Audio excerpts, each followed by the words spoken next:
अस्सलाम वालेकुम जी। पंजाब में जिस तरह से काम हो रहा है और नए से नए मंसूबे आ रहे हैं और जिस तरीके से आवाम की फ़लाह व बहबूद के लिए काम हो रहे हैं, अगर ये सिलसिला मज़ीद 3 साल यानी कि पूरा टर्म हो जाता है गवर्नमेंट का, इस तरह से हो जाता है तो ये सूरत हाल बहुत ज़्यादा वाज़ेह हो जाएगी और बेहतर हो जाएगी। अब होता क्या है कि कोई भी मंसूबे जब बनते हैं ऐसे और उसमें इन्वेस्ट होता है, इन्वेस्ट होने के बाद जो है ना ख़ास पीरियड होता है कि उससे रिटर्न फिर मिलना शुरू होता है, यानी कि पब्लिक आती है, उससे इंजॉय करती है। इस वक्त तो जो सूरत हाल है पाकिस्तान के अंदर, ये हमें ये जहन में रखना चाहिए कि 3 सूबे ऐसे हैं कि जो कुछ भी यानी कि नहीं कर रहे। बलूचिस्तान को अगर आप कह लें वो कर तो रहा है, लेकिन वो इतना बड़ा और उसके इतने पेचीदा मामलात हैं कि वो अपने मामलात को बेहतर कर रहा है। बहरहाल उसमें हमें अप्रिशिएट करना चाहिए, लेकिन 2 सूबे प्रॉपरली लूट मार के ऊपर लगे हुए हैं। उसका भी सारा बर्डन जो है वो पंजाब के ऊपर आ रहा है। केपी को अगर आप देखें तो मोर देन 50% जो केपी की आबादी है वो तो ये कहती है बीमार होना है तो हमने पंजाब में जाके इलाज करवाना है। उनका जहन ही ऐसा बना हुआ है। अब पंजाब में आगे इलाज करवाना फ्री में कोई मज़ाक़ा नहीं है, लेकिन जो उनको फैसिलिटी घर पे मिलनी चाहिए वो नहीं मिल रही, फिर उसका थोड़ा बहुत और जो बर्डन है वो भी आता है। बहरहाल भाई हैं, हम उस पर एतराज़ नहीं करते, लेकिन अब अगली कहानी जो उनसे है ना वो ये समझ में आती है कि आने वाले वक्त के अंदर अगर जो पंजाब में इसी तरह से काम होता रहा और बेहतरी होती रही तो पंजाब इतना ज़्यादा आगे निकल जाएगा कि फिर बाकी के जो 3 सूबे हैं ना, इनके लिए उसको कम्पीट करना बहुत मुश्किल हो जाएगा। तो अभी की जो सूरत हाल है वो हमारे सामने है। अब मरीम नवाज़ शरीफ के पास जो एक थिंक टैंक कह लें, जो उनकी कोर कमेटी है उसको कह लें कि वो काफ़ी हद तक तो जो है ना काम करने में ठीक है, लेकिन जो इनका जो आप कह लें पॉलिटिकल साइड और जो इनकी मीडिया साइड है वो वीक है। एडवर्टाइजमेंट कर रहे हैं लेकिन उसके अंदर नाअहली और नालायकी भी नज़र आती है। मैंने ये थोड़े से कमज़ोर अल्फाज इसलिए बोले हैं कि बात बिल्कुल वाज़ेह समझ में आए। हमें या मेरे जैसे जो लोग हैं वो उनको इस बात पर एतराज़ रहा है कि मियां मोहम्मद नवाज़ शरीफ ने जितनी पाकिस्तान की खिदमत की है, जितने मंसूबे और जितना तरक्याती काम किया है, उसका तो कोई सानी नहीं है, लेकिन उसकी एडवर्टाइजमेंट नहीं की।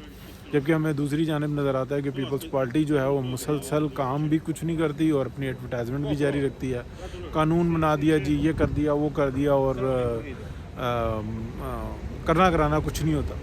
लूट मार में वो नंबर 1 पे होते हैं। जबकि यहाँ पर जो है मियां नवाज़ शरीफ की साइड ऐसी रही है कि जो अच्छे से अच्छे काम थे, जो बड़े मंसूबे थे, जो तरक्याती काम थे वो किए, लेकिन उसका अवार्ड नहीं लिया। उसका एक नुकसान भी हुआ कि लोगों को पता ही ना लगा।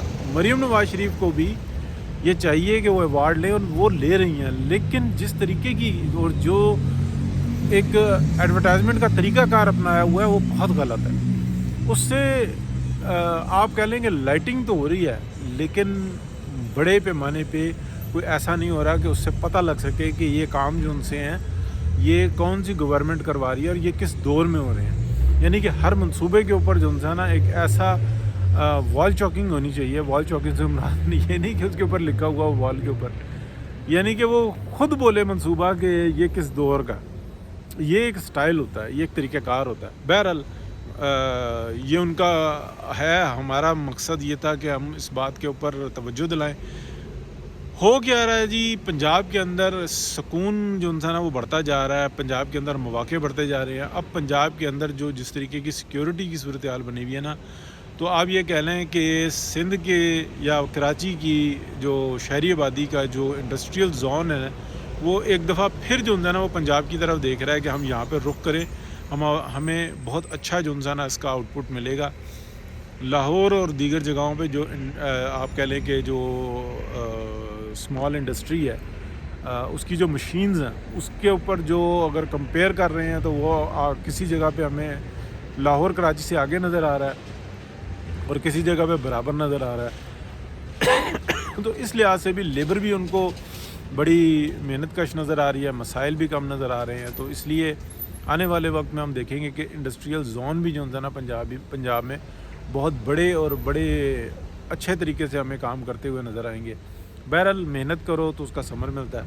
اب اگلی بات آ جاتی ہے، چھوٹی موٹی کر لیتے ہیں کہ جو جنگ کی صورتحال ہے، دیکھیں ایران کے اوپر امریکہ اور اسرائیل جس طریقے سے یلغار کیے ہوئے ہیں، اگر یہ ایران جسٹ فیس کر لیتا ہے اور کسی طریقے سے وقت کو نکال لیتا ہے 2 سے 3 ہفتے، تو اس کے بعد جو ہے امریکہ کا مزید جو ہے نا چلنا وہ مشکل ہو جائے گا. جس طریقے کی ڈینگیں مار بیٹھے ہیں اور جس طریقے کا بھیانک منصوبہ اسرائیل کا ہے اور جس طریقے سے اس نے ناک رگڑوا دی ہے اس وقت میں امریکہ کی، تو میرا یہ خیال ہے کہ آنے والے وقت کے اندر جو مسائل امریکنز کو امریکہ کے اندر نظر آ رہے ہیں اور وہ مسائل بڑھنا شروع ہوئے ہیں، تو بہت بڑا فساد نظر آ رہا ہے اور ایسا ہونا نہیں چاہیے. تو میں جینینلی کہہ رہا ہوں، بہت سارے تو جو نا دعا کرتے ہیں کہ امریکہ میں یوں فساد پہلے، میں نہیں، نہ یورپ میں نہ امریکہ میں. ہاں امن ہونا چاہیے اور آنکھیں کھلنی چاہیے کہ کون کیا کر رہا ہے.